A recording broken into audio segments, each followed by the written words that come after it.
Olá, pessoal. Sejam bem-vindos a mais um Atos Podcast. Ouvir é aprender. Isso aí. Hoje a gente vai mergulhar na história de ninguém menos que Siddhartha Gautama, O o Buda. Buda. Você já viu aquelas estátuas dele por aí, né? Mas quem era esse cara? O que ele fez de tão especial? Pois é. Muita gente conhece o Buda de vista, mas poucos sabem os detalhes da sua vida. Uma vida fascinante que revela muito sobre a Índia antiga. E a gente aqui no Atos Podcast adora uma boa história, né?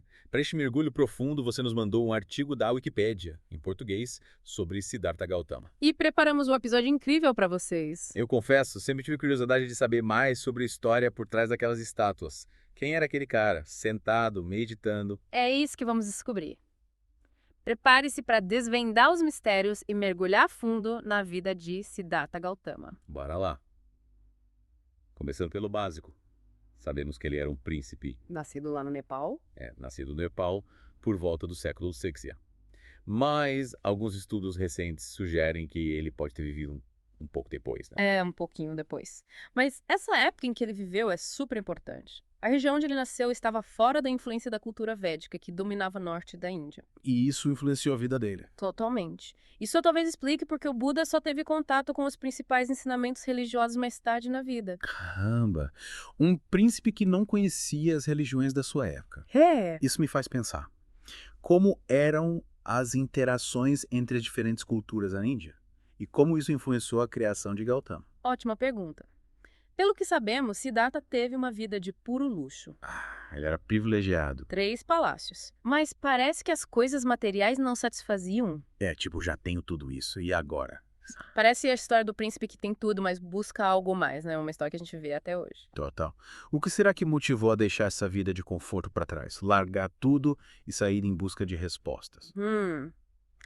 A Índia, naquela época, estava passando por mudanças políticas intensas, repúblicas desafiando o poder dos reinos tradicionais. Que interessante. Será que essa atmosfera de mudança influenciou Buda a questionar as estruturas de poder da época? É bem possível, mas a tradição budista diz que o que realmente impulsionou foram os 4 encontros. 4 encontros. Que encontros foram esses? Conta tudo pra gente aqui no Atos Podcast. Imagina só, Siddhartha, jovem, decide sair do palácio pela primeira vez. E de cara ele se depara com um homem velho, enrugado, frágil, Nossa. um homem doente, sofrendo, um cadáver em decomposição. Gredo. Que pesado. E, por fim, um asceta buscando a libertação através da renúncia. Devem ter sido experiências bem fortes para um príncipe que só conhecia luxo, né? Sem dúvida. Esses encontros fizeram o Buda confrontar a realidade do sofrimento humano, algo que ele nunca tinha visto na sua vida protegida dentro do palácio. É como se ele tivesse tirado uma venda dos olhos e visto o mundo real pela primeira vez. Isso é. Será que a gente também precisa de choques de realidade para questionar nossas crenças? Fica a reflexão para os nossos ouvintes do Atis Podcast. Boa.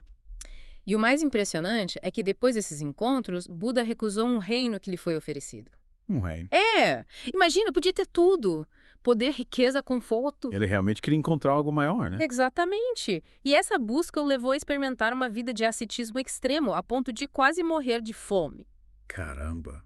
Mas por que ele faria isso? Era comum na época. Sim, as práticas ascéticas eram bem comuns na Índia. As pessoas acreditavam que, ao negar os prazeres do corpo, poderiam alcançar a iluminação espiritual. Mas e aí ele alcançou. A resposta é fascinante.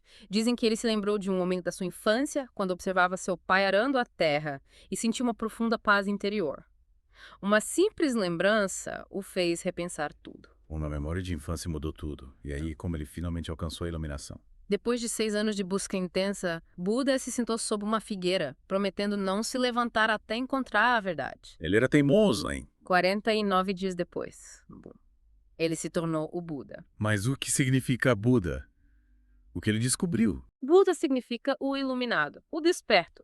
Ele despertou para a verdadeira natureza da realidade e para o caminho que liberta do sofrimento. E qual é esse caminho?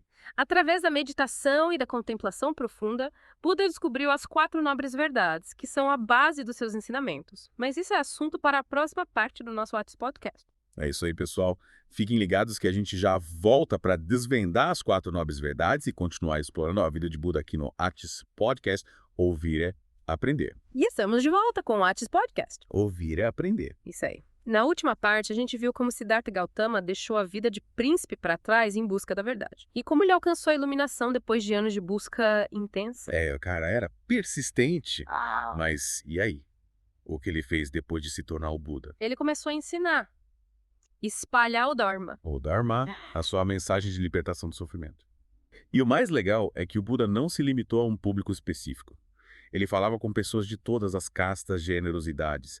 Ricos, pobres, todo mundo. Que incrível. Imagina só a coragem de desafiar as normas sociais da época, pregando igualdade entre todos. Isso é revolucionário até para os dias de hoje, né? Totalmente. Imagina o impacto disso na sociedade indiana, que era super rígida e dividida em castas.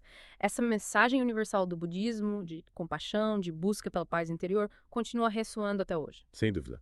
Mas me explica uma coisa, quais eram os principais ensinamentos de Buda? Como ele explicava o caminho para a libertação? Lembra das 4 nobres verdades que a gente mencionou na parte anterior? Sim. Elas são a base da filosofia budista. A primeira verdade é que a vida é sofrimento. Essa a gente sente na pele. Ou dukkha impari. Dukkha. É. Mas o que Buda dizia sobre a causa desse sofrimento? Por que a gente sofre tanto? A segunda verdade, a causa do sofrimento, é chamada de samudaya. Samudaya.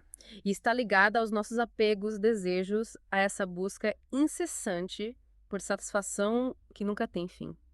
É a famosa roda do samsara, o ciclo de nascimento, morte e renascimento. Entendi. Quando a gente corre atrás de algo que acha que vai nos fazer feliz, mas a gente consegue já que é outra coisa. É insatisfação constante. Exatamente. E a terceira verdade é que o sofrimento pode ser superado. Que existe uma saída para esse ciclo vicioso, é o nirodha, a cessação do sofrimento. Ufa, ainda bem.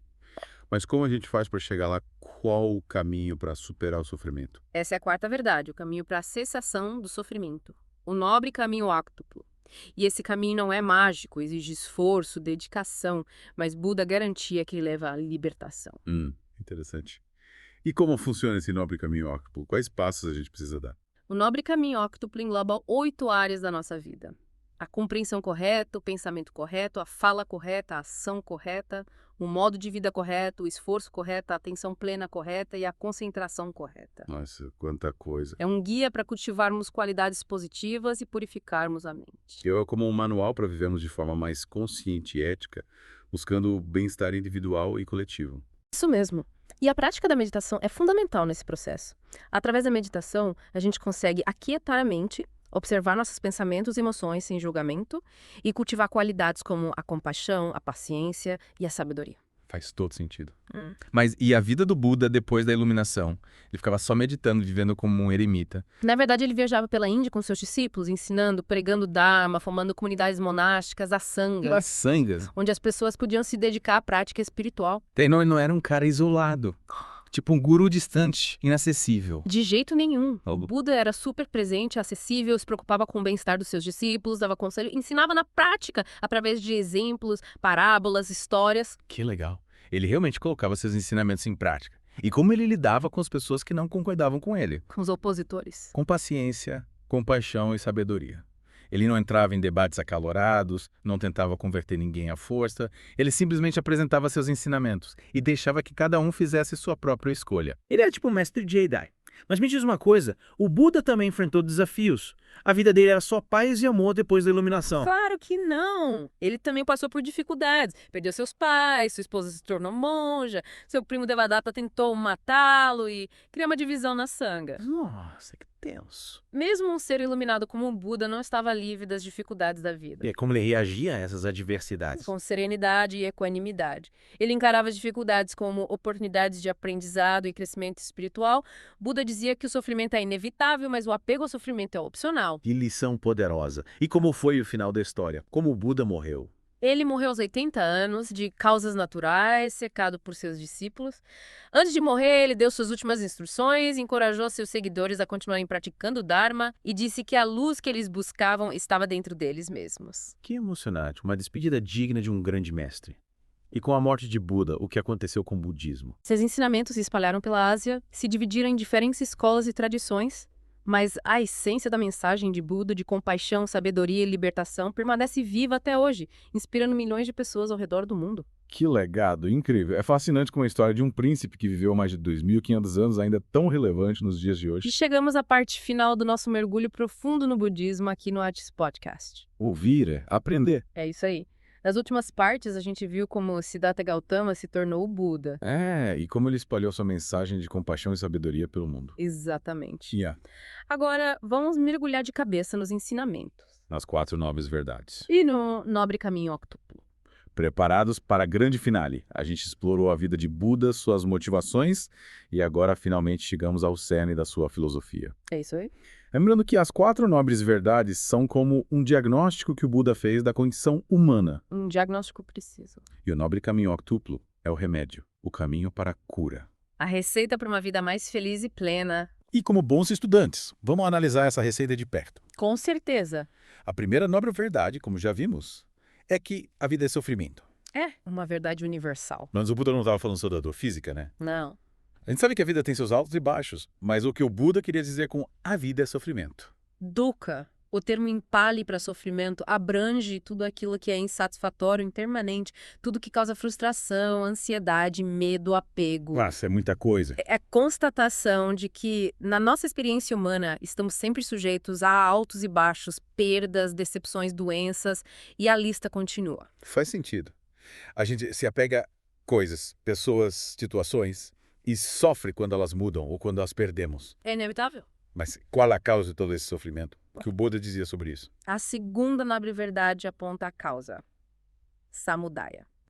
E ela está ligada à nossa ignorância da verdadeira natureza da realidade e aos nossos apegos, desejos e aversões. A gente apega achando que vai ser feliz para sempre. Exato. E sofre quando a realidade não corresponde às nossas expectativas. É como construir um castelo de areia, né? A maré inevitavelmente vai subir e levar tudo embora. Boa analogia? Mas e aí? De jeito de se livrar desse sofrimento todo? Tem, sim. A terceira nobre verdade afirma que o sofrimento pode ser superado, que existe uma saída. Ufa, ainda bem. Qual é a saída? É o Nirodha, a cessação do sofrimento, Outra. que é alcançada através da eliminação da causa do sofrimento, ou seja, da ignorância e do apego. Mas como a gente faz isso na prática? Como se liberta do apego e da ignorância? Parece um desafio e tanto. Aí entra a quarta nobre verdade, que apresenta o caminho para a cessação do O sofrimento. famoso caminho. O nobre caminho octuplo. E como ele funciona? É um conjunto de 8 práticas que nos ajudam a cultivar qualidades positivas e a purificar a mente. A gente aqui no Whats Podcast está pronto para anotar. Quais são essas 8 práticas? O nobre caminho octuplo é dividido em 3 categorias: sabedoria, conduta ética e concentração. Interessante. Então não é só sobre meditar, tem todo um estilo de vida envolvido. Exatamente. Começando pela sabedoria, temos a compreensão correta, que é entender as 4 nobres verdades e a natureza da realidade, e o pensamento correto, que é cultivar pensamentos livres de apego, aversão e ilusão. Então, tipo, reprogramar a mente. Eliminar os pensamentos negativos e cultivar pensamentos positivos. É por aí. Na categoria conduta ética, temos a fala correta, que é se comunicar com gentileza, honestidade e compaixão, evitando fofocas, mentiras e palavras que magoem. Faz sentido? A ação correta, que é agir de forma ética, não prejudicando a si mesmo nem aos outros. E o modo de vida correto, que é ter uma profissão que não cause danos e viver de acordo com princípios éticos. Nossa, é um guia completo para viver uma vida mais consciente e compassiva. E a última categoria, concentração, é onde entra a meditação. Sim. O esforço correto é se dedicar com disciplina e persistência à prática do caminho. Disciplina e persistência. A atenção plena correta é cultivar a consciência do momento presente, observando a respiração, os pensamentos e as sensações sem julgamento. É tipo, estar presente no agora. Exatamente. E por fim, a concentração correta é desenvolver a capacidade de focar a mente em um único objeto, alcançando estados de profunda tranquilidade e clareza mental. Uau. É um caminho que exige bastante, mas os resultados parecem valer a pena. E o resultado final de todo esse esforço é o Nirvana. Sim, o Nirvana é o estado de libertação completa do sofrimento, alcançado através da extinção da ignorância e do apego. É um estado de paz, serenidade e sabedoria profunda. É a meta final, a realização plena do potencial humano. É isso aí. E depois dessa imersão na vida de Buda e seus ensinamentos, o que fica pra gente? Qual a grande mensagem que podemos levar para o dia a dia? Acho que a grande lição que o Buda nos deixa é que a felicidade e a liberdade estão ao nosso alcance, independentemente das circunstâncias externas. A gente tem o poder de transformar nossa mente e, consequentemente, a nossa realidade. Que mensagem inspiradora. É incrível como os ensinamentos de Buda, apesar de terem sido formulados há tanto tempo, continuam relevantes e podem nos ajudar a viver melhor. Com certeza. E que bom que a gente teve a oportunidade de mergulhar nesse universo de sabedoria aqui no Whats Podcast. Ouvir é aprender. Valeu a todos que nos acompanharam nessa jornada. Esperamos que tenham gostado. E lembrem-se, a prática é o que realmente importa. Levem os ensinamentos de Buda para o dia a dia e cultivem a compaixão, a sabedoria e a paz interior. É isso aí. Um grande abraço a todos e até a próxima. Quem sabe a gente não se aventura em outro mergulho profundo por aqui. Fiquem ligados no Artes Podcast. Ouvir é aprender.